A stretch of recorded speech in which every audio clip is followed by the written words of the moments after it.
Welcome to another episode of Stories from the Edge of Life. We have a very special guest once again today, Mr. Wongkak Kim. Welcome. Thank you so much. It's a privilege, Dr. Barra. Could you tell us a little bit about yourself for our audience? Sure. I'm a clarinetist, and currently I'm a professor of clarinet at the University of Oregon up in Eugene. I understand you're down in San Francisco area. Yeah, Los We're, Angeles area. we're Los Angeles. Okay, yeah. So still West Coast. Glad we're in same time zone.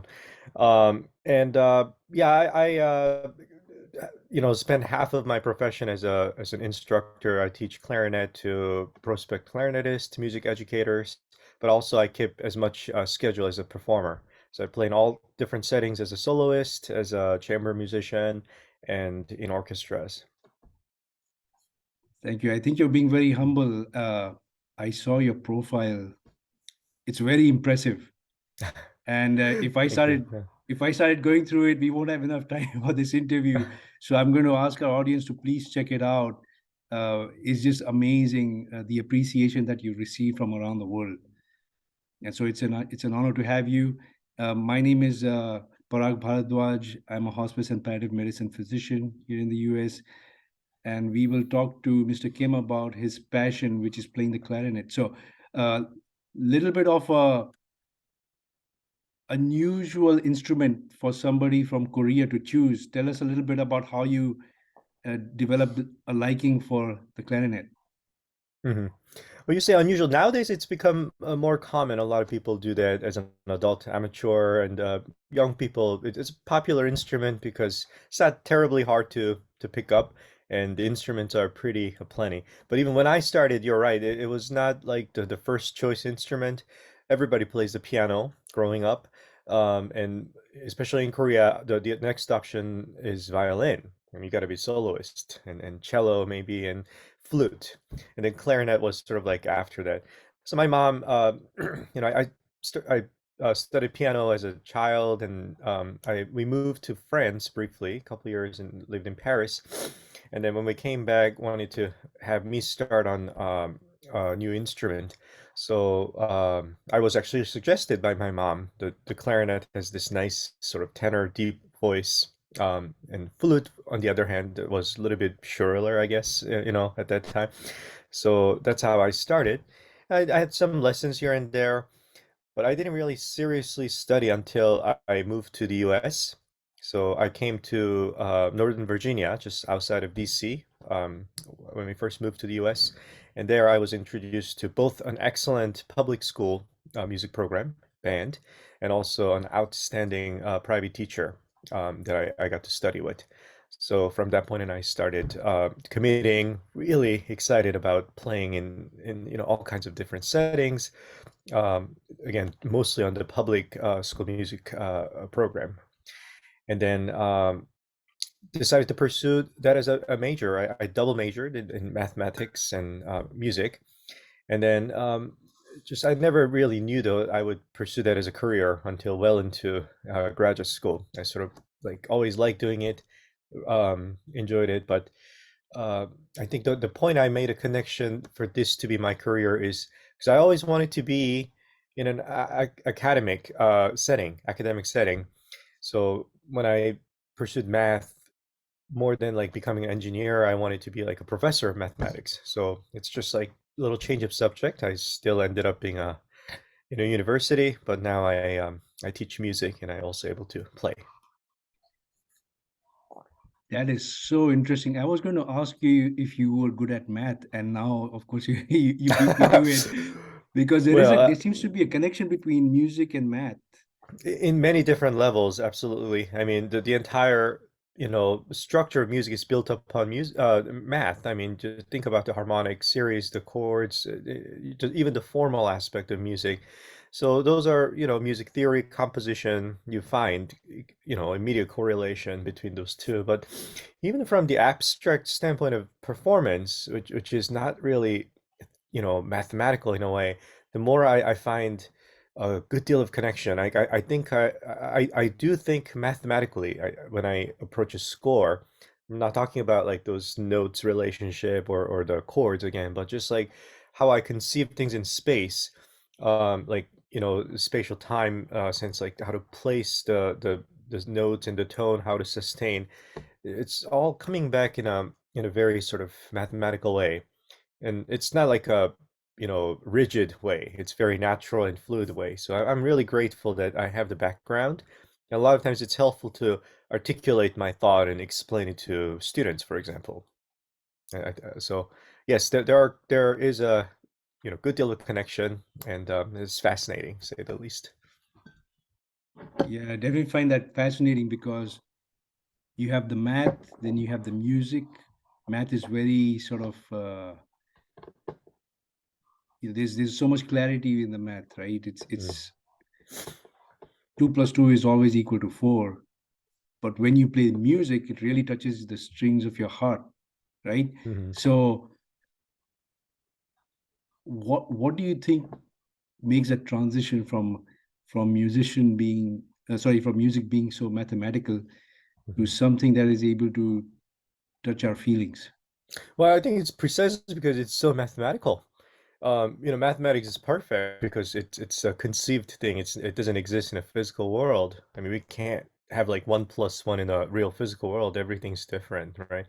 But in a theoretic setting, it's like an ideal setting in mathematics. It's absolutely perfect. Everything's preconceived and constructed. And same way, music is one way that we can almost experience it in a physical world, unlike all the material things. It's like so you get to experience that sort of ideal aspect of the world as a result, because it's constructed in such a perfect way. So the performances are never perfect too, because they're all different every time things happen. You're never going to be exactly in tune, for example, or exactly on time, even if it sounds absolutely precise. You just keep zooming in, you'll see discrepancies, right? But it gives you that sort of you know the impression and ability to actually see those perfections and experience them. What a wonderful answer. um, that's amazing. Yeah, so you've traveled quite a bit Mhm. and you've given performances all over the world. What makes music so unique? I ask this of every musician. What Mm. makes it so unique that it binds everybody? Well, I think the answer you hear a lot is probably its universality. Universal language is music, and that's something that we sort of take for granted. And I thought a lot about that lately. I've done some presentations on that topic, and it is true. A lot of that is actually universal. But there's also a lot that are not universal, that are strictly cultural. You need a good deal of cultural sort of background or shared cultural heritage to understand, or political even, or temporal, from different periods, a lot of preliminaries. Um, it's just, there's a lot of layers to appreciate music. But at the essence, at the deepest level, it is universal. I think it's immediately felt, heard, as opposed to, let's say, you're reading a book. I mean, you have to sort of process and think about it. It doesn't give you the immediate impact upon the first reading. There's syntax, there's translations, and the stories, plots, and everything. Music has all of that too. Within the forms, the larger structures, there's form. But it even without any preliminaries understanding, you're able to feel the fullest impact upon just hearing. I think it's similar to art. I mean, you can just look at a painting or a sculpture, and then you get an immediate impact. And then you get to, of course, sort of explore further, and you get to have deeper understanding or deeper appreciation.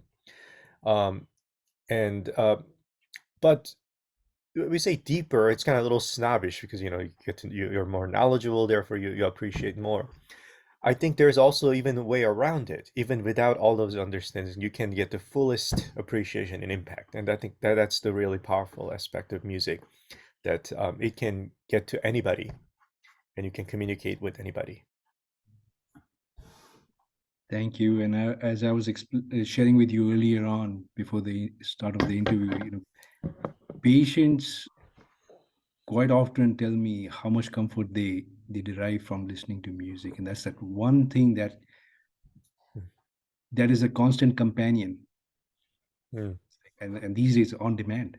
So Yes, sir. it just makes a huge difference uh, for them. Now you have traveled all around the world. You had so many performances. Which one is the most special, Mm. and why? Think they're special in different ways. There's a concert, for example, that as a musician, classical musician, one of the highlight is being a soloist in a large venue, playing the music that I love the most. And I played Mozart Clarinet Concerto in Korea, really for the first time with the special clarinet that's actually reconstructed to reflect what Mozart actually wrote for. And that was a big moment for me, professionally, and also just in the state of my career. So that was very special. Um, and I think not only all of that, but the performance felt very engaging. I could feel every sort of breath of the audience, and it was very communicative.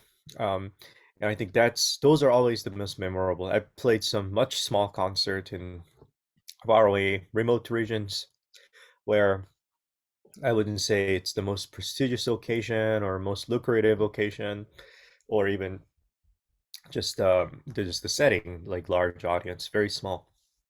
But yeah, when you feel that sort of connection with the people that you're playing for, it's almost a conversation. It's never one directional like lecture presentation. So yeah, there are so many different memories that do come, and it's difficult to kind of pinpoint. But I think that's kind of the shared aspect of what makes it really memorable concert. Great, and we can follow you, I think, on Instagram, right? About when it So comes to yeah, your in performances. Instagram is a bit silly. I really don't quite understand yet. I was on Facebook for a very long time. That was my way to connect with people. Made a lot of friends, both in my profession, colleagues, and just other friends. YouTube is when I put on like more serious, I guess, performances and clips. And then there's this Instagram that all my students are using. It's like I don't understand what's going on. And then I realized that's a new way to connect and communicate with the younger audience and just short stuff. So I start putting some things on. I wouldn't say that's like the full sort of reflection of like what I do, but yeah, I am interested in growing and use this platform. Oh, it's crazy. I think every 5 years there's something new to learn, right? Yeah, Absolutely. And what we will do is we will put the links of all your social media channels sure. or presence, and Yeah. folks can. I'll be starting. I started saying follow me on Instagram finally. So yeah, you can certainly do that. Great, great. Yeah. And talking about the performance, it's interesting. You mentioned that you could hear, you know, Mm, the breath of the audience, and you play a wind instrument, and you took their mm, breath away. It sounds like. mm. Yeah, breath is a very powerful thing. I mean, we have to do it as wind instruments, but like other instrumentalists, like violinists and pianists, all they teach the great musician is to their students is to breathe. I mean, listen to the singers or the wind instruments. They see how they breathe. And of course, when I teach, I'm don't breathe for the physical reasons, breathe for the musical reasons. Listen to like how violinists breathe, how the conductors breathe. So yeah, breathing is so fundamental to our life, right? And I think it's there is that again correlation in music. It's a necessity, but also it defines it as like a living experience, not like an abstract sort of cold art. Fascinating. So, being a doctor, I have to ask, what do you do to keep your lungs healthy? And I'm just thinking about the science of the lung there. Hmm. The Of capacity course. of your lungs must be Hmm. pretty impressive. Yeah, I think it's probably larger than normal people, just because I do train to use it, but I can't imagine it being, much larger. I mean, there are certain limits. So, as important it is to increase the capacity, and my teacher, my high school uh, my teacher back in high school always told me to run or swims just to increase the breath. But there's also the aspect of controlling the airflow. So you don't, as much as you need a lot of air reserve, how you spend it is another thing too. So you can sort of last a long time. I mean, you can spend all of it in one, or sort of, you can control that flow. And there's a lot of exercises that I do, and also I teach to help players to sort of gain the control. And then, yeah, I think we do need to physically increase the capacity. So I like to run. I'm in a city where everybody runs, so I try to keep that up as much as that. Also, I just had my annual physical, and always one thing that comes up is I got to do more exercise. So I'll try to run more. Great. You're sounding a little bit like a doctor already. Making sure you keep fit. So uh, another aspect of things with wind instruments is I've learned that I'd heard that the musicians are able to train themselves to be able to inhale and exhale at the same time. Is that Mm. true? And if so, can you shed some light as to how that is actually done? Yes, it's again rather sort of at the edge of our technique. It's we consider like an extended technique to make things possible. So we cannot play forever, just even with the good control and large capacity. So this technique actually has existed for centuries. I learned, in Italy, 18th, 17th century, there are records of people doing this for oboe playing, for example. It's very simple. All you do is you keep an extra reserve of air in your mouth. So, like this doesn't look very, very appealing, right? And then, and while you use that extra reserve, you inhale with your nose. So, and then once you exhaust, you inhaled with your nose, and then you have fresh new reserve air in your lung. Then you connect it, and then you repeat that process. And in theory, you can go indefinitely. But yeah, so sometimes I don't use it all the time. The You have to practice also to make that process more seamless. Let's say I'm playing some transcription of violin music where there's nowhere to breathe, then it makes sense to use the technique. Um, Sometimes I'm really tired in orchestra playing a long note. I just sneak in few breath like that. That also has a emergency save. Thank you for sharing that. Quite fascinating. Now, before we wind up, I just wanted to ask you the COVID restrict, are getting laxer by the day. And so what's what have you planned when it comes to your performances? I'm sorry, how do I What what plan? what are the performances that are planned for the future? Oh, for the future. There's quite a few actually. The most immediate one is actually this next Friday, this coming Friday. I'm playing a recital featuring music by all Korean composers, and this is actually a culmination, or at least the initial stage of culmination of my projects that was ongoing for past 3 years. I when I first came here as a student, and I lived with my parents up in DC for a little over 3 years, almost 4 years. And then I was left alone to go to college. And it was just first time I felt just immense sense of isolation and loneliness. And thankfully, I was very much immersed with what I was doing. So I was in the library, just really happy to browse through all these stacks of music. And I found the music by a guy named Lee Sang-yoon. And turns out he's a very famous composer. He studied with Arnold Schoenberg in Germany, and this is just the post-war Korea. So just very primitive. Everything was destroyed. Very little going on. So he was a real pioneer and real talent, just to be discovered at that stage of the war, Korean history.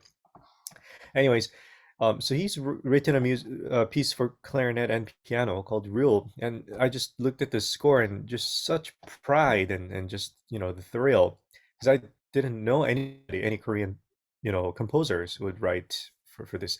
that are published like internationally and kept in a library.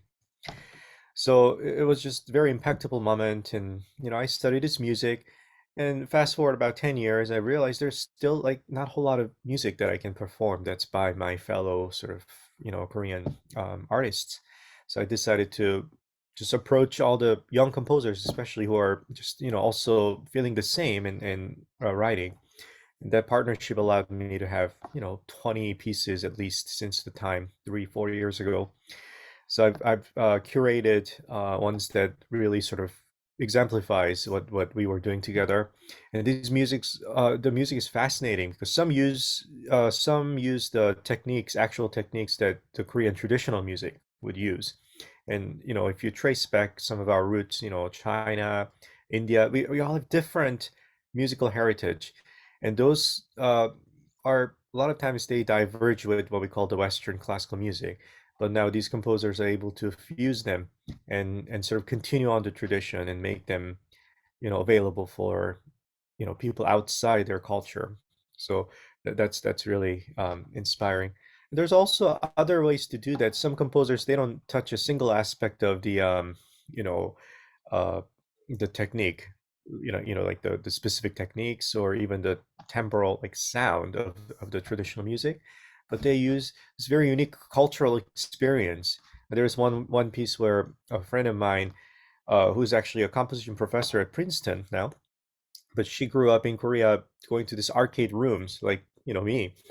So you have this distinct sound in this dingy, small rooms, and everybody's playing the video games, and then she just writes that into music. And I just recognize so much of the sound as I was playing. It's just really fascinating. Nobody would understand that unless you've been there. And my generation of Korean people all would understand, for example. So it's a good way to sort of translate it into that. So yeah, it's going to be very exciting. I'm personally very excited to do this. So that's coming this Friday. And then just every week there's different things. There's a chamber music, like I said, I'm playing in a ballet with Stravinsky's Petrushka here in town in Eugene. Um, and my chamber group, Woodwind Quintet, is traveling to Hawaii later in February to do a residency. And from then on, I lost the count. I got to look at the calendar. Oh, I think you're Yeah, muted. There we go. thank you. Sounds like you're very busy. You're busy schedule. We wish you the very best. And it seems like from what you've shared with us, your music and your work is transcending time and cultures. So Mhm. thank you. And I would suggest for our audience to keep following you, because when I heard your music, I was a bit surprised how it made me feel. I was, at the end of the day, very busy, very tired, and it just was very soothing and very calming. So I'm sure it'll do its magic on all those who are going to listen to it. Thank you so much for giving me this opportunity. I mean, we spoke very briefly before the interview, but I genuinely was wanting to find the avenues to connect and use my music in a more meaningful way beyond our conventional performances. And this gives me a lot of sort of courage and inspiration, and I hope to contribute just going forward in all different ways, in just a very helpful way. And we were so consumed in the performance schedule and just try to perform well, and I think that's obviously important. People listen to us in concerts, but I think most musicians are very eager to find opportunity to use their skills and their language and their art to help people in this way. So thank you for making this opportunity for us. We here really appreciate your generosity, and we'll look forward to having you back again and keeping in touch. Appreciate it. Thank We you. wish you the best. Yeah. Yeah. Thank you.